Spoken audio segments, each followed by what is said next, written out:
Chreasters actually started out kind of as a joke. I mean, by definition, what a Chreaster is someone who only goes to church at Christmas and at Easter.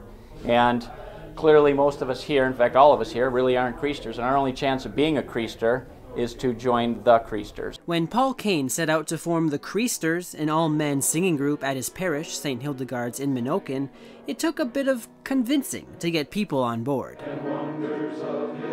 I probably was one of the first ones, and I said, I will sign it, but Paul, you are going to sign it. Last year, I guess when they signed up, I didn't sign my name on there. I believe it was Crean that put my name on there. When we first started with this, I thought, oh, do I have my hands full? Because not everybody can read music, and some of them are a little tone deaf. The qualifications to be a part of the Chreasters, who only sing for Masses on Christmas Eve and Easter Sunday, are quite simple. You got to be 18, and you have to be a man, and you got to be able to make noise. What's the extent of your musical experience? Singing in the shower and in the tractor and stuff like that. Last year, Crean asked how many people in here know how to read music, and there was, what, one or two hands that went up in the air? I mean, she's over here going 6 count, 8 counts.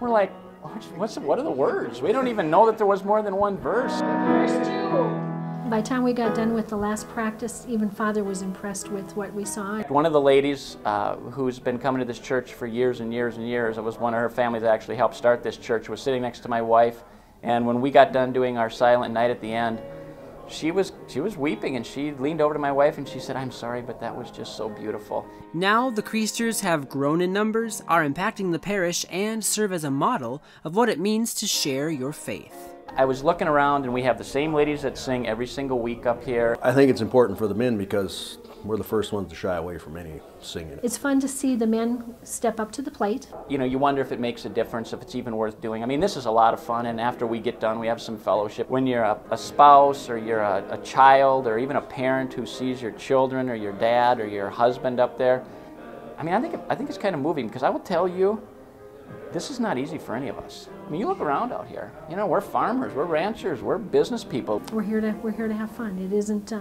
We're not professional. We don't claim to be. We're trying, and we just go from there. And actually, my main goal was to get my husband involved in it. And my dream came true. As I was getting ready to leave, he says, "What time do we need to be there?" And I'm going, "We." Oh, I heard this. Okay, let's go. At home, when I sit down to play the piano, and he's never done this before, but he'll actually come sit down beside me and sing with me as I'm playing. So it just brings it together, not just in church, but at home too.